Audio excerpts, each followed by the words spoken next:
मुझे पता ही नहीं था आपने अपने बेटे की शादी पड़ोस में भी की हुई है। हैं? मतलब? मतलब इस घर में सारा काम बहू ही करती है, आप तो सिर्फ खर्राटे मारती हैं। अच्छा जी, फिलहाल तो तुम आराम फरमा रही हो, चलो जाओ, ये मेरे टीवी देखने का समय है। आहा, इसीलिए मुझे भगाया जा रहा है। सॉरी, अब तो बिल्कुल नहीं जाऊंगी। प्राची की इस बात पर दोनों सास बहू के बीच टीवी रिमोट के पीछे बच्चों जैसे छीना झपटी शुरू हो जाती है, जिसके बीच श्लोक भी काम से घर वापस आ जाता है। हाँ, आज मेरी चूहे बिल्ली की जोड़ी किस बात पर झगड़ रही है? अरे तेरे बीवी मुझे टीवी ही नहीं देखने दे रही। अरे तुम्हारी मम्मी मुझे खाना बनाने के लिए फोर्स कर रही है। अरे वाह, ऐसे बेतुके रीजन पर तो बच्चे भी झगड़ा नहीं करते। अरे मुझे कुछ मत बोल, सब इसने ही शुरू किया है। हाँ हाँ, जैसे आप तो बहुत दूध की धूली है ना। अरे बस, दोनों चुप।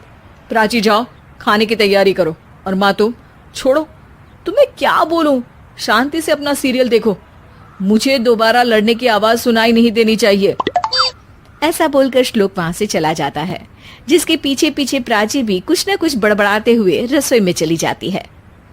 हाँ हाँ, सासू जी को तो कुछ बोलेंगे ही नहीं, बस मुझ पर ही हुक्म चलता है, खाना बनाओ, जैसे मैं इनके घर में खाना बनाने के लिए आई हूँ।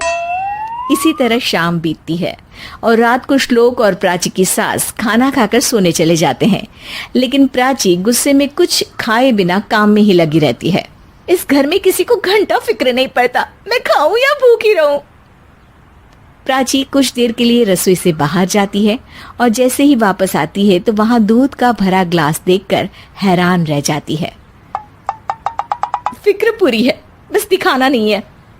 प्राची दूध पीकर सोने चली जाती है और अगली सुबह एक बार फिर सास बहू का कार्टून नेटवर्क स्टार्ट हो जाता है। ये तुमने ही किया है। अरे अजीब जबरदस्ती है, मैं बोल रही हूँ मैंने कुछ नहीं किया।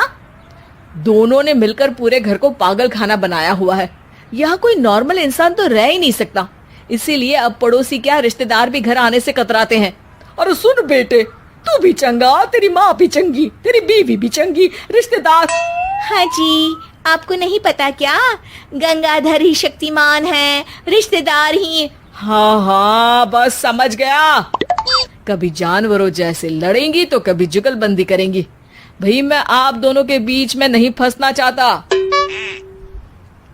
सास बहू की इस मन मौजी जोड़ी से परेशान होकर श्लोक अपना सिर खुजलाता वहां से चला जाता है। चलो अब मैं भी कीर्तन में जा रही हूँ। इस पर जैसे ही सास कमरे में अपना पर्स लेने जाती है तो वहां नाश्ते की प्लेट रखी देख मुस्कुराने लगती है और नाश्ता करके घर से बाहर निकलते हुए कुछ पैसे टेबल पर रख जाती है, जिसके कुछ देर बाद सिलेंडर वाला घर आता है। ओ मुरी मैया, मैं सिलेंडर के बारे में तो बिल्कुल भूल ही गई थी। घर खर्च के सारे पैसे भी मम्मी के पास है और श्लोक से बोला तो उल्टा 4 बात सुनाएंगे। प्राची ये सोच ही रही होती है कि अचानक उसका चेहरा चमक उठता है और वो घर में आकर इधर उधर देखने लगती है। तभी उसकी नजर टेबल पर रखे पैसों पर पड़ती है, जिन्हें वो सिलेंडर वाले को दे देती है। ये सब श्लोक देख लेता है। अच्छा बेटे, इतना बड़ा घोटाला, सबके सामने मैं तेरी दुश्मन और पीठ पीछे तेरी मेरी यारी। इस पर श्लोक एक प्लान बनाता है और शाम को सब एक साथ बैठे होने पर बोलने लगता है। माँ, तुम दोनों की बहुत लड़ाई होती है, इसलिए मैं सोच रहा हूँ कि प्राची को उसके घर छोड़ाऊं, इससे वो भी खुश रहेगी और तुम भी। अचानक श्लोक की ये बात सुनकर सास बहू शौक से उसकी तरफ देखती है। अरे ऐसे कैसे घर छोड़ाओगे, मुझे कहीं नहीं जाना। अरे तुमने बोला नहीं पर मैंने सुन लिया, तुम्हें मम्मी के साथ रहना अच्छा नहीं लगता, मुझे पता है। अरे वो अरे, जब बहू खुद कुछ काम बोले तो वो तुझे सुनता नहीं, और अब जो इसने बोला ही नहीं वो तू समझ गया। जब उसे नहीं जाना तो फिर जबरदस्ती क्यों कर रहा है? अच्छा, फिर आपको मौसी के घर छोड़ाता हूँ। बस अब आप दोनों एक घर में एक छत के नीचे नहीं रह सकती। मैं इस टॉम एंड जेरी की जोड़ी को और नहीं झेल सकता। है? ऐसे कैसे नहीं रह सकते? तुम्हें इतनी दिक्कत है तो तुम्हारा बोरिया बिस्तर पैक कर देती हूँ, लेकिन मम्मी जी कहीं नहीं जाएंगी। बिल्कुल यही सुनना था मुझे। अगर दोनों में इतना ही प्यार है फिर हर वक्त ये लड़ाई का नाटक क्यों करती हो?